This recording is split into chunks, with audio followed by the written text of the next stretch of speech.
¿Quieres invertir en inmuebles utilizando la pignoración? ¿Sabes por qué prefiero pignorar a utilizar la doble garantía? No te pierdas este vídeo. ¡Vamos allá!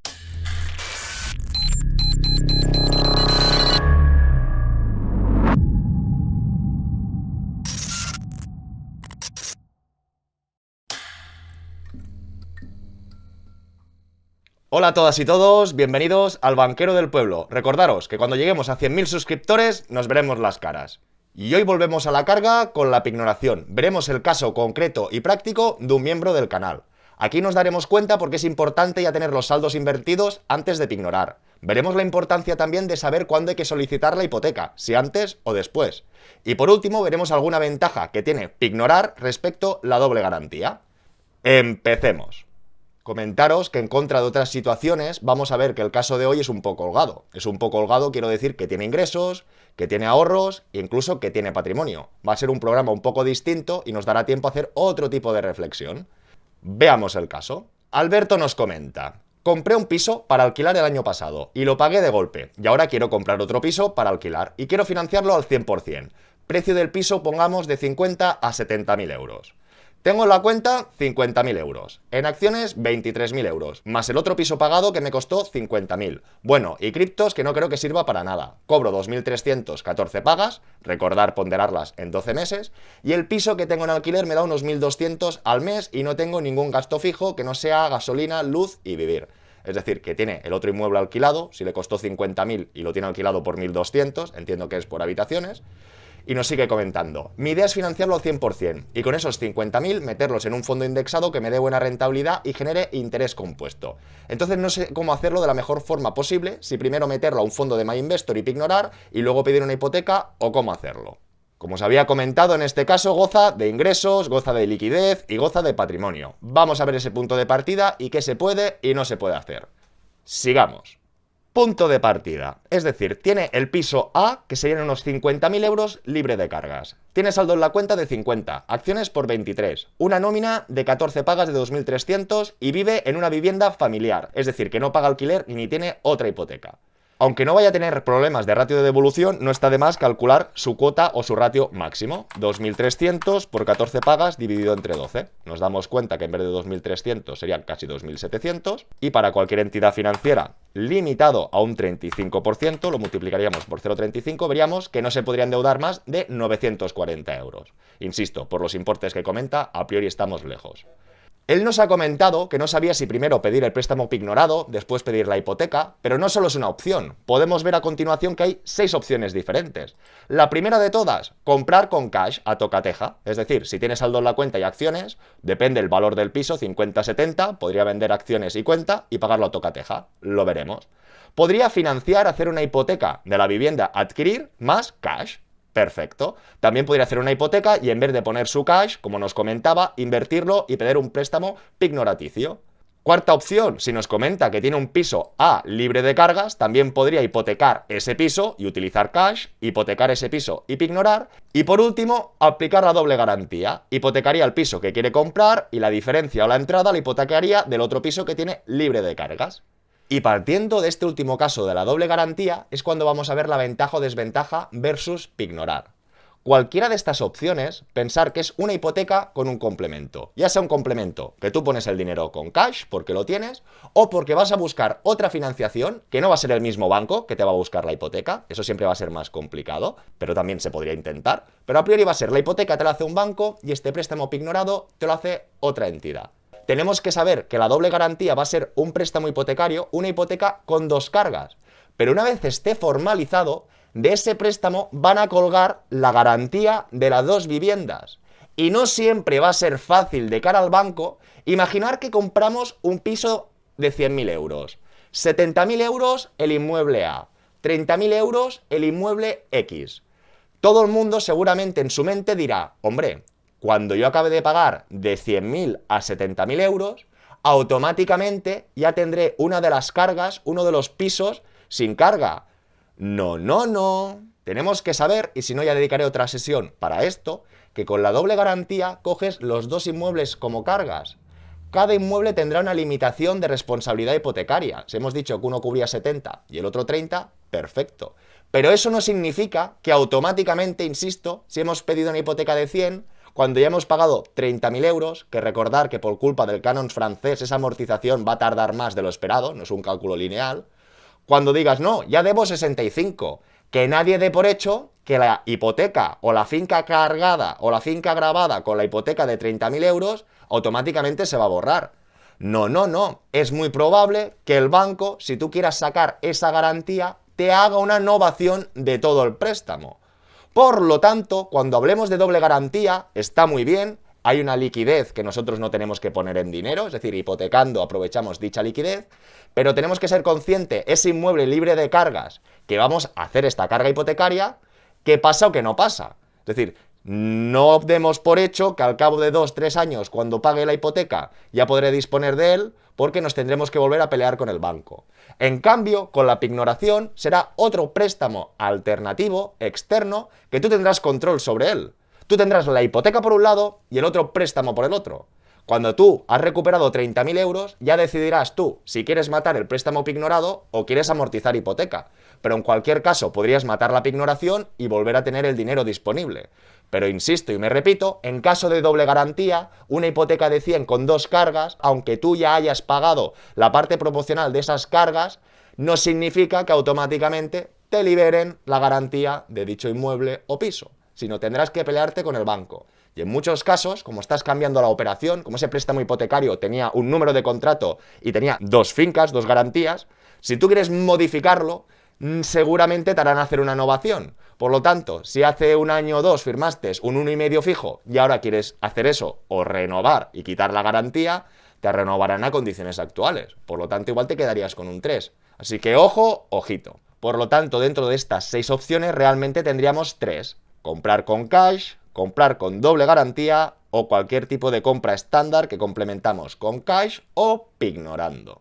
¿Qué más podría pasar? Lo que podría pasar, que no es en este caso, es que el inmueble que él tiene libre de cargas son 50.000. Si se quiere comprar otro inmueble de 50.000, si le financian, imaginemos, primera vivienda al 80%, de 50.000 el 80% le dejarían 40, con lo que necesitaría poner cash, entrada o doble garantía para adquirir este segundo inmueble de 50. Pero supongamos que este piso A que ya tuviera costase 100.000. Si financiara la primera vivienda al 80%, significaría que de este primer inmueble, insisto que es un caso hipotético, si costase 100 o estuviera tasado por 100, haciendo el 80% de esos 100, ya tendría 80.000 euros íntegros para dedicarlo a la adquisición de otro inmueble. Y aquí sí que podríamos añadir una séptima opción, que significaría que solo haciendo el préstamo hipotecario del primer inmueble ya podría adquirir el segundo inmueble al completo. Pero insisto que solo era una hipótesis porque no es este caso.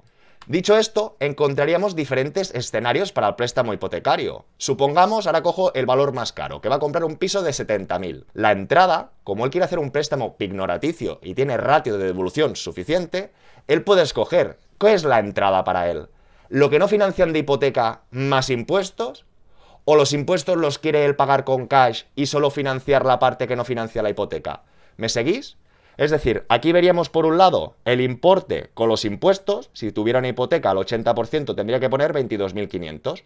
Pero por contra, si hace una hipoteca al 80% pero los impuestos los pone de su bolsillo, solo tendría que poner 14.000. Es decir, aquí los impuestos costarían 8.500 euros. Sería el 10% del importe de compra más unos 1.500 euros del registro, notario, etc.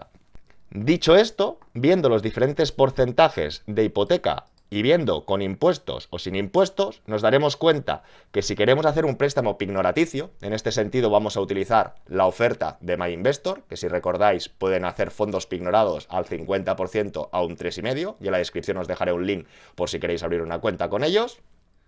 Con lo que, si quisiera financiar toda la fiesta, es decir, no quisiera ni pagar con cash los impuestos, con estos dos tipos de financiaciones, como el préstamo que necesitamos es el doble, él tiene 50.000 euros, que ha dicho que estaría dispuesto a invertirlos en fondos de inversión, por lo tanto, aquí podría acceder. En cambio, si dice, no, yo los impuestos banqueros los prefiero pagar con cash, podría hacer una hipoteca hasta el 70%, que estos 21.000 euros significaría que tendría que invertir 42. Esto ya será una reflexión personal, intentaremos darle alguna vuelta, si le vale la pena o no poner ese dinero. Visto este punto de partida y la exposición del caso, vamos a ver un poco las rentabilidades. Y ahora nos encontraríamos en el mismo Excel, pero la pestaña rentabilidad alquiler versus cash. Y tenemos el mismo caso en los 3 ejemplos. Esto sería comprado solo con cash, con hipoteca al 80% y con hipoteca al 70%. Vamos a comparar o analizar rápidamente un poquito. Supongamos que le cuesta 70.000 los impuestos y que tuviera que hacer una pequeña reforma de 2.500 euros. En este ejemplo he puesto 700 euros, no que lo alquila por habitaciones. Si lo alquila por habitaciones se tendría que recalcular y ya está. En este caso intento partir de un ejemplo un poco más justo. Vemos que comprándolo con cash la rentabilidad que obtendría sería de un 9%. Es decir, se gastaría 81.000 euros, con estos 700, con estos gastos simulados, le quedarían 604 euros netos, que sería un 9%. Si hiciera una hipoteca al 80%, a 30 años, al 3,5%, los números le quedarían diferentes. Ganaría casi un 17%. Y en cambio, si hiciera la hipoteca, que dice, no, primera vivienda, no, banquero, voy a decir que es mi segunda vivienda, tendría un 70%. He cambiado la temporalidad, en vez de 30 años, 25, y el mismo 3,5. Con lo que le quedaría un cash flow muy similar, pero como ha tenido que poner más entrada, porque no la ha financiado tanto por hipoteca, recordar que aquí la entrada eran 25 y aquí son 32, veríamos que la rentabilidad sería un 14. En estos ambos casos vemos que está multiplicando, que está incrementando la rentabilidad versus el cash. Por lo tanto, cualquiera de estos casos sería más eficiente. ¿Y qué nos damos cuenta? Que aquí he hecho una pequeña anotación, lo que os he dicho antes. ¿Y si él quiere pagar los impuestos para al menos pagar algo? Es decir, 8.500 euros los pagaría él en cash y esto sería la entrada que faltaría por financiar.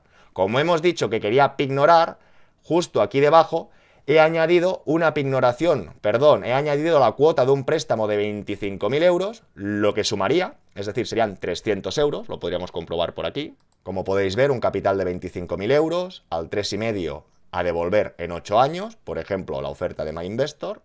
Y aquí nos damos cuenta que restando a estos 352 que nos quedan de cash flow esta cuota del préstamo, nos quedaría un cash flow anual total de 643 euros. Está claro, ¿no? Que si nos comemos 300 euros de préstamo, son 50 por 12 meses, unos 600. Y lo que sí que es verdad, que estos 8.500 que pagaría de impuestos con este cash flow final, le darían una rentabilidad de casi un 8%. La preoperación era muy buena, un 17 casi. Al incorporar este préstamo pignorado, que nos deja casi sin cash flow, vemos que poniendo estos 8.500 euros, este cash flow que nos queda es un 8. Es decir, este préstamo pignorado nos hace bajar un poco la rentabilidad global de la operación. Pero teniendo en cuenta que esos fondos pignorados están trabajando en la rentabilidad de la renta variable o de un fondo indexado, tendremos que tener en cuenta la ponderación o comparar ambas rentabilidades. Que en este caso, como tiene ratio de devolución y tiene liquidez, puede escoger o podría mirar cuál de las opciones sería la que él se encuentra más cómodo o está a gusto. ¿Qué os quiero decir? Si él en paralelo cada mes ahorra 600 euros, seguramente para dejar el dinero en la cuenta y no hacer nada, prefiere financiarlo, que aunque le cobren unos intereses, insisto que tendrá los fondos trabajando por detrás. Y después, con lo que él ahorra mensualmente, ya decidirá si amortizar hipoteca, si amortizar el préstamo pignorado o ahorrar para otra inversión. Y a diferencia de otras situaciones, también habéis apreciado que en ambos casos, de la rentabilidad que podía obtener solo con cash, lo multiplica. Por lo tanto, vería buenas o más óptimas cualquier tipo de esta financiación. Y ya sería a título personal ver este préstamo pignorado, qué invierto, qué no invierto, cuánto ahorro o no ahorro, si se ve comprometida mi capacidad para escalar o no, para tomar una decisión. Como habéis visto, este ejemplo, que es bastante holgado, tanto por capacidad de pago como por liquidez, nos da muchas opciones o diferentes alternativas. Lo primero que tenemos que saber es que nunca recomendaría comprar un inmueble a tocateja y después hacer la hipoteca. Pensar que la finalidad es mega importante. Si tú te vas a comprar un inmueble, sea primera vivienda, sea segunda vivienda o sea para invertir, pensar que la finalidad estará justificada con la adquisición de esa vivienda.